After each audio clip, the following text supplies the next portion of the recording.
Question 8 में अपने को कहा कि भाई आपको एक एपी और समांतर श्रेणी दी हुई है जिसके अंदर 50 टर्म्स 50 पद हैं। तो टोटल नंबर ऑफ टर्म्स तो यहाँ पर 50 अपने को बता दिया है और ये भी बोल दिया है कि जो A3 है वो 12 है और जो लास्ट टर्म है A50 वो है 106। तो आपको 29th टर्म फाइंड आउट करनी है। तो 29वां पद आप बताओ कि क्या होगा। चलिए बता देते हैं। तो यहाँ पर देखो अभी हमने पहले भी ऐसा क्वेश्चन करा है 7th वाला, तो उसी के जैसा ही है। तो A50 यानी कि 106 that is equal to A1 plus n-1, n कितना है 50, 49 टाइम्स D, या फिर 49D कर देते हैं ना सीधा सीधा, टाइम्स क्यों लिखेंगे यहाँ पर। ऐसे ही A3 अपने को दिया हुआ है जो कि है 12 and that is equal to what A1 plus 3 है n की वैल्यू तो 2D। ठीक है, अब सब्ट्रैक्ट करो क्योंकि यहां पर बन गई हैं इक्वेशंस लीनियर वाली। ओके, और लीनियर वाली इक्वेशंस बन गई हैं तो इजीली हम लोग a और d की वैल्यू निकाल लेंगे। यहां से आएगा 47d and that is equal to okay 7 into 8 and alright 118 आया है। नो सॉरी, सब्ट्रैक्ट होगा यहाँ पर 94 आया यहाँ पर, और यहाँ से अगर डिवाइड कर दें तो d की वैल्यू आती है 2 बिकॉज 47 2s 94। तो यहाँ पर सीधा सीधा हिसाब किताब है।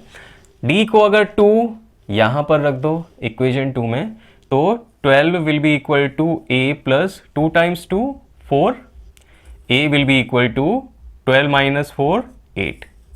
ठीक है जी, a की वैल्यू पता लग गई, d की वैल्यू पता लग गई। A29 निकालेंगे, A1 plus n-1 into D. ठीक है जी, 8 प्लस 54 आएगा ये, सॉरी 56 आएगा ये, and 56 plus 8 will be equal to 64। तो A29 will be equal to 64 here. ठीक है, नेक्स्ट क्वेश्चन की तरफ बढ़ते हैं। क्वेश्चन 9। क्वेश्चन 9 में कहा है if the third and the 9th term of an AP are 4 and -8।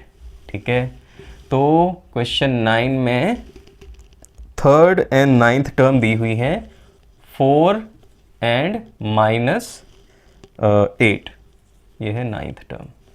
ठीक है, ऐसा ही है। Which term of this AP is 0। तो दी हुई समांतर श्रेणी में कौन सी टर्म 0 के बराबर होगी। तो n कब क्या, n की क्या वैल्यू होगी जिसके लिए an 0 के बराबर हो जाएगा। तो निकालते हैं। इन्हीं दोनों 7 और 8 जैसा ही ये 9th क्वेश्चन भी है। देख लेते हैं यहाँ पर A9 that is equal to A1 plus 9-1 into D and that is equal to -8। A3 is equal to A1 plus 3-1 2 into D and that is equal to 4। Minus करेंगे, सब्ट्रैक्ट करेंगे क्योंकि ये इक्वेशंस बन गई हैं अपने पास 1 and 2, तो A cancelled और 8 - 2 6D is equal to -12। D की वैल्यू आई अपने पास -2 और D की वैल्यू -2, इसको इक्वेशन 1 और 2 मान लिया। तो सेकेंड वाली में रखने पर A plus 2 times -2 is equal to 4 and A की वैल्यू कितनी आ गई 4, या 2 2 4 होगा माइनस का, दूसरी तरफ जाकर प्लस का 4 हो जाएगा। तो A की वैल्यू आ गई अपने पास 8। चलिए A पता लग गया, D पता लग गया, तो क्या हमारे लिए AN इज इक्वल टू 0 रख के N की वैल्यू निकालना मुश्किल है? बिल्कुल नहीं। तो AN will be equal to 8 plus n-1 times D कितना है -2 and that is equal to 0। तो -2 times n-1 is equal to -8। अगर इसको दूसरी तरफ भेजें तो -2 माइनस कैंसिल, 2 4s 8, तो n-1 is equal to 4। n की वैल्यू 4 + 1 यानी कि 5 आ गई। इसका मतलब 5th term of given AP, तो ये जो समांतर श्रेणी है इसका 5वां पद 0 के बराबर होगा और यही निकालना था आपको। चलिए आगे बढ़ते हैं यहाँ से। तो क्वेश्चन 10 में आपको कहा कि एक एपी में अगर 17th टर्म 10th से कितना ज़्यादा हो, 7 ज़्यादा हो, राइट, तो कॉमन डिफरेंस बताइए। तो भाई यहाँ पर 17 टर्म एक्सीड्स 10, तो मतलब दी हुई समांतर श्रेणी में जो 17वां पद है वो 10वें पद से 7 ज़्यादा है। तो कॉमन डिफरेंस बताना है अपने को, सीधी सीधी अपन लगाएंगे कि A17 कितना होता है भाई, A1 plus 17 minus 1, 16 times D, minus करना है इसमें से A1 प्लस 10 माइनस 1, 9D, और ये है 7 के इक्वल। अब यहाँ पर देखेंगे माइनस की इससे और इससे मल्टीप्लाई जब होगी तो ये तो माइनस का A1 बनेगा और ये माइनस का 9D बनेगा। तो 16D minus 9D is equal to 7D is equal to 7, D की वैल्यू आ गई 7/7 यानी कि 1। ठीक है जी, बहुत ईजी था। चलिए 11th क्वेश्चन में देख रहे हैं कि क्या करना है। विच टर्म ऑफ AP, आपको AP दी हुई है 3, 15, 27 और इसमें कहा हुआ है कि which term of AP will be 134 more than 54th term. इसकी 54th टर्म से 134 ज़्यादा, 132 ज़्यादा कौन सी टर्म होगी। ठीक है जी। अब यहाँ पर आपको A और D दिया हुआ है, तो आपको करना क्या है यहाँ पर कि आपको सबसे पहले तो A54 निकालना है और उसमें 132 ऐड करेंगे और फिर n की वैल्यू उस टर्म के लिए निकालेंगे। तो देखिए यहाँ पर A दिया हुआ है 3 और D की वैल्यू निकालेंगे 15 माइनस 3, तो 15 माइनस 3 इज इक्वल टू 12 निकली D की वैल्यू। A पता लग गया, D पता लग गया। अब निकालेंगे सबसे पहले तो A54। ठीक है, क्यों? क्योंकि इसी के बेसिस पर हम लोगों को बताना है इससे 132 कौन सी टर्म होगी, उसकी टर्म की वैल्यू। ठीक है, तो A54 कितना हुआ, A1 plus n minus 1 into D, 12 3 ज़ा 36, 12 5 ज़ा 60, 6 3 6 प्लस 3 6 3 9, ये आ गई भाई A54 की वैल्यू। अब इसमें ऐड करो 132, ओके, और तब क्या आएगा 1 7 7, तो 771 उस टर्म की वैल्यू होगी जो टर्म अपने को फाइंड करनी है। तो अब उस वाली टर्म को फाइंड आउट करते हैं। तो an की वैल्यू है 771 जो कि इक्वल होगी किसके, A1 3 था प्लस n माइनस 1 इंटू 12, क्योंकि 12 D के बराबर था। ठीक है, और इसकी वैल्यू कितनी आई है भाई 771। अब यहाँ पर इसको लेकर जाओ, 3 माइनस कर दो तो कितना आएगा 768, that will be equal to n minus 1 into 12। 12 से इसको डिवाइड करो, ओके, तो 12 6 and 4 that is equal to n minus 1, n की वैल्यू आएगी 64 प्लस 1 65। तो 65th जो टर्म होगी यहाँ पर that will be equal to 132 more than 54th term. ठीक है जी, तो यहाँ पर 65वां जो पद है समांतर श्रेणी में वो 54वें पद से 132 ज़्यादा होगा, ऐसा हम लोग कहेंगे। नेक्स्ट क्वेश्चन देख लेते हैं यहाँ।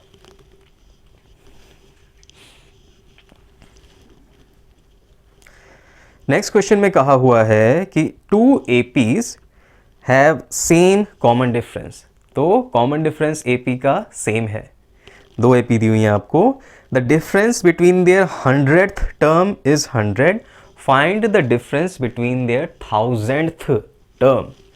तो भाई देखो क्वेश्चन कितना आसान है कि भाई कहा हुआ है कि 2 AP हैं जो कि है ऐसे मान लेते हैं A1 A2 A3 AN, ठीक है जी, और दूसरी AP है A1 dash A2 dash A3 dash ऐसे करके AN डैश।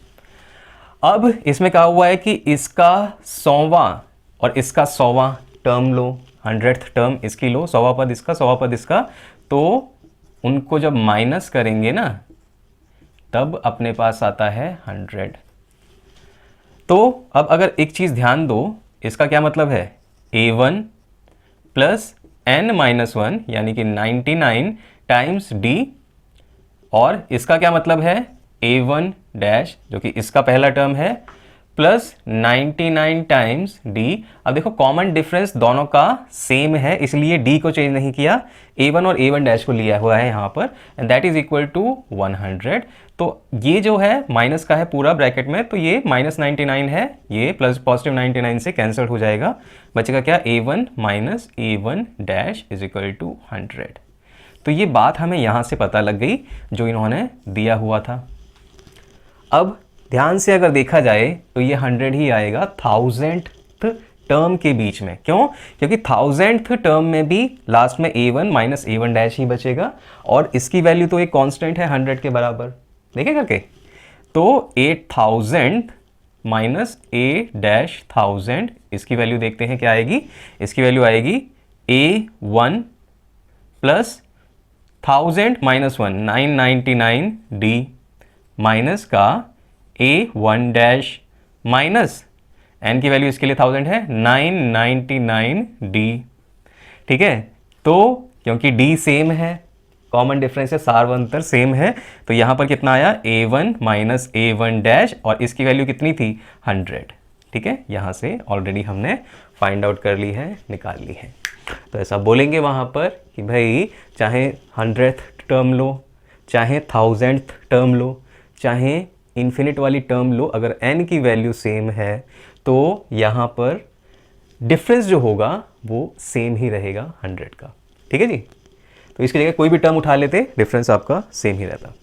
क्वेश्चन 13 में हमें कहा हुआ है कि 3 डिजिट्स वाले 7 के कितने मल्टीपल होते हैं। तो बहुत ही आसान है, एपी कर रहे हैं हम लोग, अरिथमेटिक प्रोग्रेशन या समांतर श्रेणी, तो इसी के लॉजिक लगाकर क्वेश्चन को सॉल्व करेंगे। तो अब यहाँ पर देखिए क्वेश्चन में जो पूछा हुआ है वो बिल्कुल सीधा सीधा पूछा हुआ है कि 3 डिजिट वाले 7 के मल्टीपल्स बताओ कितने होते हैं। तो 3 डिजिट के जो नंबर होते हैं, 13 क्वेश्चन है ना, तो 3 डिजिट के नंबर स्टार्ट होते हैं 100 से और एंड होते हैं 999 या 999 पर। सही बात है। अब पहला 7 का मल्टीपल कौन सा होगा जो कि 7 से डिवाइड हो जाएगा एग्जैक्टली, तो उसके लिए हम लोग इसको 7 से डिवाइड करते हैं। तो 100 को जब 7 से डिवाइड करेंगे तो क्या होता है यार, एक काम करते हैं, आपको करके दिखाते हैं, थोड़ा सा कन्फ्यूजन हो जाएगा अदरवाइज। 3 4 28 बचा 2, तो ये 2 अगर इसमें ऐड कर देते हैं हम लोग 5 तो ये बन जाता 105, और यहाँ पर आ जाता 35, तो 7 5 35 होकर यहाँ पर 0 हो जाता। तो पहला जो मल्टीपल आएगा 7 का जो कि एग्जैक्टली 7 से डिवाइड हो जाएगा वो आएगा 105। दूसरा वाला देखते हैं 999, यहाँ पर है, इसको भी 7 से डिवाइड करके देखो। 7 1 7 बचा 2, 9 7 4 28 बचा 1, 9 7 2 14 आता और बचता 5। तो अगर मैं 999 में से 5 माइनस कर दूं, यानी कि इसको बना देता 994, तो यहाँ पर 4 आता और तब यहाँ पर कुछ नहीं बचता, राइट।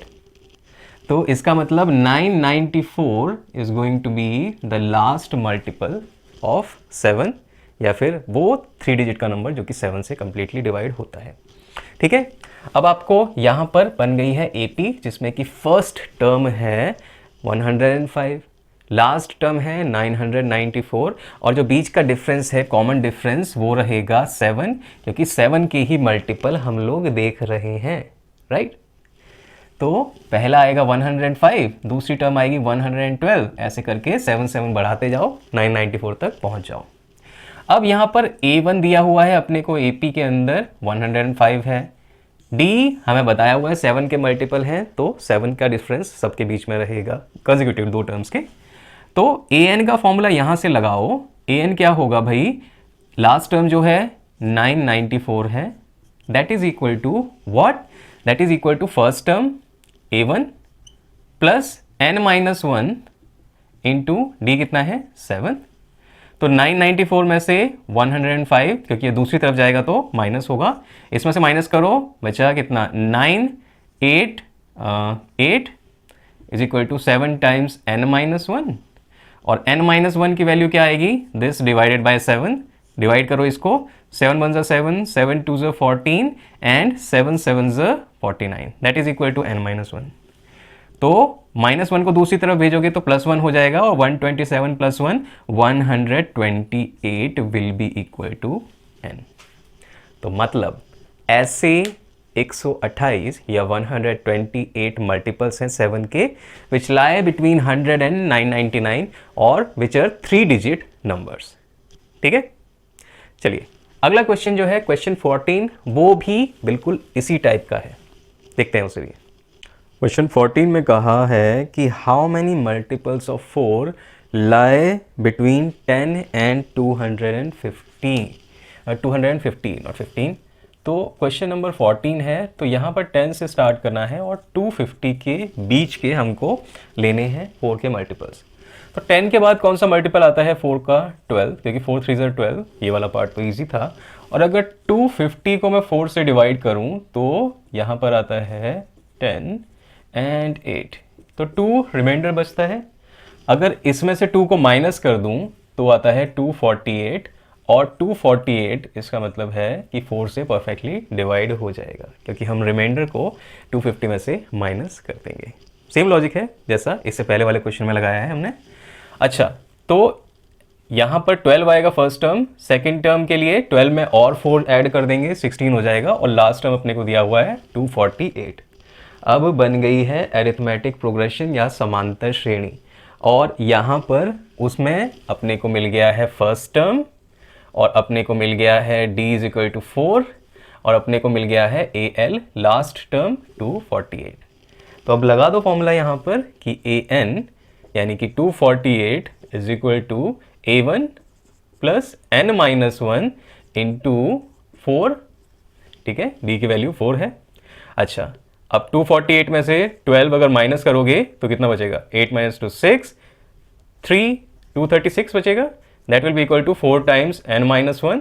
4 से डिवाइड कर दो इसको, 4 5 20, 4 9 36, that is equal to n-1। तो n की वैल्यू आ गई अपने पास 60। ऐसे 60 नंबर्स हैं जो कि 4 से एग्जैक्टली डिवाइड होंगे, उनके मल्टीपल होंगे, और वो 10 और 250 के बीच में लाए करते होंगे। नेक्स्ट क्वेश्चन देखते हैं। सो गाइज, यहाँ पर क्वेश्चन 15 के अंदर अपने को 2 AP दी हुई हैं। एक तो दी हुई है 63, 65, 67 ऐसे करके, और एक दूसरी AP भी दी हुई है जो कि है 3, 10, 17, इस टाइप से बढ़ रही है वो। तो यहाँ पर इन दोनों APs के बीच में हमको क्या निकालना है? एक nth टर्म निकालनी है, जिसके लिए कि दोनों की nth टर्म की वैल्यू जो होती है दोनों APs की वो सेम आ जाए। ओके, तो यहाँ पर देख लेते हैं। यहाँ पर भाई A1 दिया हुआ है 63, और D निकालेंगे तो D की वैल्यू आएगी 65 - 63 2। अच्छा, यहाँ पर A1 डैश जो दिया हुआ है वो 3 है, और D डैश 10 - 7 10 - 3 7 आएगी इसकी वैल्यू। ठीक है जी, तो A1 D दोनों में हमें फर्स्ट टर्म या प्रथम पद और सार्वंतर D कॉमन डिफरेंस पता चल गए हैं। अब यहाँ पर AN इसकी और AN इसकी सेम होनी चाहिए, तो यहाँ पर क्वेश्चन को सॉल्व कर लेते हैं। तो क्या होगा? यहाँ पर से AN अगर निकालेंगे तो AN will be equal to A1 plus n-1 times D कितना है? 2, and that should be equal to AN dash, that is equal to 3 plus n-1 times 7। ठीक है जी, अब इन दोनों को आपस में रख दो, तो 63 plus 2n-2 will be equal to 3 plus 7n-7। Okay, 2n को इस तरफ भेजो, 5n बचेगा, 63 - 2 61, प्लस -7 प्लस 3 -4 होगा, और यहाँ पर जाके प्लस का 4 हो जाएगा। तो 65 is equal to 5n, n की वैल्यू कितनी आ गई? n की वैल्यू आ गई 13। ठीक है, तो 13th टर्म जो होगी इस AP की और इस AP की, that will have same value. ठीक है, अब बढ़ते हैं नेक्स्ट क्वेश्चन की तरफ। क्वेश्चन 16 में कहा हुआ है determine the AP whose third term is 16 and seventh term exceed fifth term by 12। तो देखिए सेवंथ टर्म उस एपी की फिफ्थ टर्म से कितनी ज़्यादा है, 12 ज़्यादा है। और एक और बात बता रखी है, थर्ड टर्म इज 16th, तो A3 16 है। ठीक है जी। अब यहां से इस वाली कंडीशन से तो हम लोग निकाल लेंगे D या सार्वंतर, और इस वाली कंडीशन में जब उसको D की वैल्यू को रख देंगे तो A भी निकल जाएगा। देखते हैं कैसे। तो यहाँ A7 माइनस A5, A7 की वैल्यू क्या होती है A1 plus n minus 1, 7 minus 1 यानी कि 6 times D minus A5 A1 minus 4 times D is equal to 12। ठीक है, A1 टू A1 खत्म, 2D 12 के इक्वल है, D की वैल्यू कितनी आ गई 2 के इक्वल। ठीक है, तो ये पहली इंपॉर्टेंट चीज़ अपने को पता लग गई।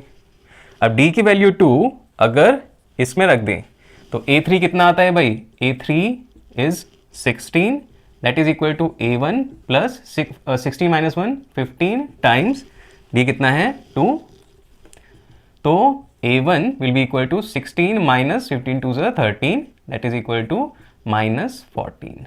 ओके, तो यहाँ पर A1 की वैल्यू निकल गई। तो अब अपने को क्या करना है, वो AP बतानी है। ठीक है, तो AP बतानी है, पूरी लिखनी पड़ेगी यहाँ पर। तो पहला टर्म उस AP में आएगा -14, -14 में 2 ऐड कर देंगे -12 -10, इस टाइप से ये AP फॉर्म हो जाएगी। और यही -14 -12 -10 यही समांतर श्रेणी आपके क्वेश्चन का आंसर है, क्योंकि आपको डिटरमाइन करनी थी, यही वाली AP बतानी थी। ठीक है, 17 क्वेश्चन देखते हैं। क्वेश्चन 17 में कहा हुआ है find the 20th term from last of the AP.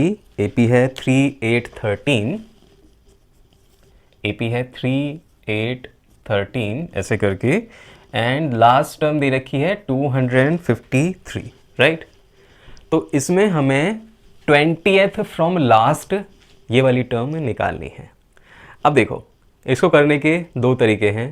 पहला तो आप पूरी AP की मतलब ये बताओगे कि ये AN रखकर कि अगर ये AN है तो इससे 20th टर्म, अगर इसको फर्स्ट टर्म मानेंगे तो वहाँ से कैलकुलेट करके 20th टर्म कौन सी होगी। या फिर एक दूसरा तरीका आजमाएंगे जो कि थोड़ा आसान है।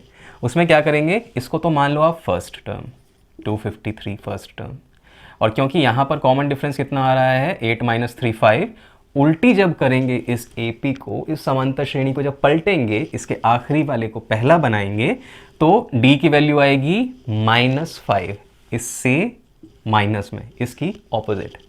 तो 253 पहला है, 248 अगला हो जाएगा, और ऐसे करके लास्ट टर्म आ जाएगी यहाँ पर 3। ओके, तो अब आपने जो नई AP बनाई है, नई समांतर श्रेणी जो बनाई है, उसमें फर्स्ट टर्म या प्रथम पद आ गया है 253। तो अब यहाँ से 20th टर्म निकालना बहुत ईजी हो जाएगा ना आपके लिए। तो ये रखा हमने A1, और D की वैल्यू आई है यहाँ पर -5, और AL या फिर AL की वैल्यू भी नहीं, ज़रूरत भी नहीं है, तो AN यानी कि A20 लास्ट से 20th बोली थी, तो यहाँ पर जब पलट दी, AP ही पलट दी, तो यहाँ से फर्स्ट से 20th हो जाएगी वो वाली। तो फर्स्ट से 20th होने पर A1 यानी कि 253 प्लस n - 1 20 - 1 19 इंटू D -5, तो A20 की वैल्यू होगी 253 माइनस 95। ठीक है जी। अब कैलकुलेट कर लेते हैं इसको। यहाँ से कितना आया 13 - 5 8, 14 - 9 5 1, तो A20 की वैल्यू आ गई अपने पास 158। तो 20वां पद या 20th टर्म, जबकि हमने दी हुई AP को पलट दिया है तो लास्ट वाला फर्स्ट बन गया। तो 20th term from last here will be 20th term from starting here, और उसकी वैल्यू कितनी आएगी 158। ठीक है जी। नेक्स्ट क्वेश्चन की तरफ मूव करते हैं। अब सिर्फ 3 क्वेश्चन बचे हैं एक्सरसाइज में। 18th क्वेश्चन में कहा है कि भाई 4th एंड 8th टर्म किसी AP की अगर आप जोड़ते हो तो आपको मिलता है समेशन 24। और अगर आप 6th एंड 10th टर्म जोड़ दो उसकी तो आपको मिलता है 44। आप AP बताइए। तो देखिए बहुत आसान सी बात यहाँ पर दी हुई है कि A4 A8 को जोड़ेंगे और एक लीनियर इक्वेशंस बनाएंगे 2 वेरिएबल वाली। कैसे? A4 यानी कि A1 plus 3D plus A8 यानी कि A1 plus 7D is equal to 24। Add करो 2A1 plus 10D is equal to 24। ठीक है, इक्वेशन नंबर 1 बताया। ऐसे ही A6 प्लस A10 अगर हम लोग करेंगे तो कितना आएगा? A6 कितना होगा? A1 plus 5D। A10 कितना होगा? A1 plus 9D। तो इससे कितना आएगा? A1 ऐड हो गए plus 14D is equal to 44। अब इसको इसके नीचे रख दो तो ये हो गई इक्वेशन नंबर 2। और इक्वेशन 1 को उसमें से सब्ट्रैक्ट करेंगे हम तो यहाँ पर क्या आएगा? ये तो माइनस हो गए। ठीक है जी। और 14 minus 10 4D is equal to 20। तो D की वैल्यू कितनी आ गई? D की वैल्यू आ गई 5B। अब D की वैल्यू अगर 5 आ गई तो D उठाकर आप इस इक्वेशन में रख दो, A की वैल्यू आ जाएगी। ठीक है, तो D की वैल्यू 5 मैं यहाँ पर रख देता हूँ।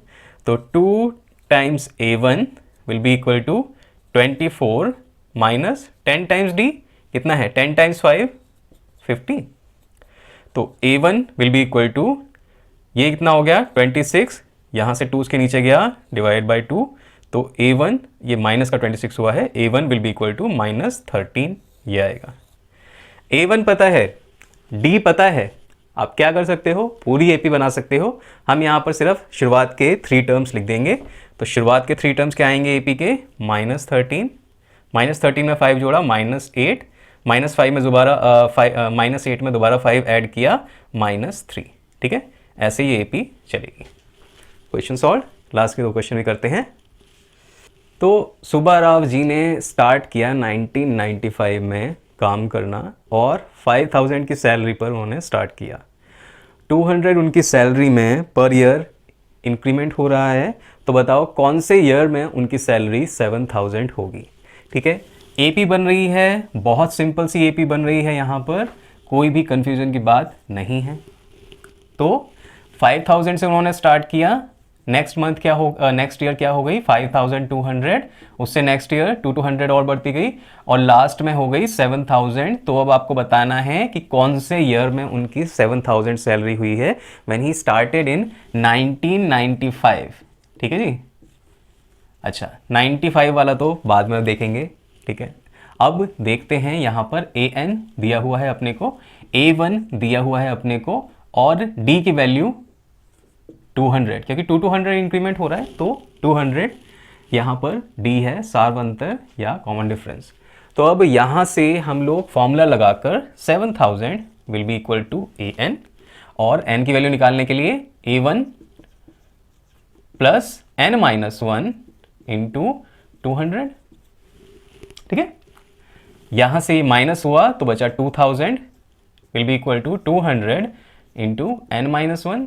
डिवाइड करो तो 10 will be equal to N minus 1। N की वैल्यू कितनी आ गई? 10 प्लस 1 11। तो 11th ईयर के अंदर उनकी जो सैलरी है वो 7000 हो जाएगी। ओके, चलिए लास्ट क्वेश्चन भी देख लेते हैं इस एक्सरसाइज का। तो लास्ट क्वेश्चन यानी 20th क्वेश्चन में ये बोला हुआ है कि रामकली मैडम ने 5 रुपये 5 रुपीज़ बचाने स्टार्ट किए in the first week of a year and then she increased her weekly savings by 1.75। तो यहाँ पर जो AP बनाएंगे हम वो कुछ इस टाइप की दिखेगी कि फर्स्ट उन्होंने स्टार्ट किया है 5 रुपीज़ से, 1.75 इंक्रीज किया तो 6.75 नेक्स्ट हो गया और ऐसे करते करते लास्ट में उनकी जो सेविंग है 20.75 20 रुपीज़ 75 पैसे हो गई है। तो बताओ कितने वीक में जाकर उनकी ये सेविंग होगी। तो वंस अगेन n की वैल्यू हमें निकालना है, an हमें दे दिया है, और यहाँ पर d कितना है, कितने से इंक्रीज कर रही है, वो 1.75 रुपीज़ से इंक्रीज कर रही है पर वीक, और a1 है अपना 5। ठीक है जी, फॉर्मूला लगाएंगे, वैल्यू निकालेंगे, तो यहाँ पर क्या होगा कि भाई an will be equal to 20.75 and 20.75 is equal to a1 यानी कि 5 प्लस n-1 टाइम्स d कितना है 1.75। ठीक है जी, इसको वहाँ पर लेकर जाएंगे, 20.75 में से हम माइनस करेंगे 5 को, तो 20.75 माइनस 5, ठीक है, कितना बचा 15.75 and that is equal to 1.75 into n-1। ठीक है जी, अब यहाँ से इसको इसके डिवीजन में रखते हैं 1.75 को, तो ये तो कट गया। ठीक है, और अगर 25 से इसे डिवाइड कर लें, 25 से ही बेटर रहेगा डिवाइड करना, 25 7 ज़र 175 होता है, 25 6 ज़र एंड 25 1 ज़र। ठीक है, और नो 25 3 ज़र एंड 7 9 ज़र 63 होता है, और ये आएगा n-1 के इक्वल, n आएगा 9 + 1 10 के।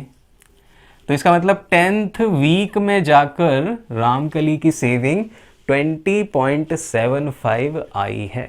ठीक है, तो इसी के साथ एक्सरसाइज होती है आपकी समाप्त, कंप्लीट। तो अब क्या करना है, अब हमें मूव करना है एक्सरसाइज 5.3 की तरफ, जो कि हम करने वाले हैं नेक्स्ट वीडियो के अंदर। ठीक है जी, तो चलिए इस वीडियो के लिए अभी इतना ही। Bye, take care, see you in the next video.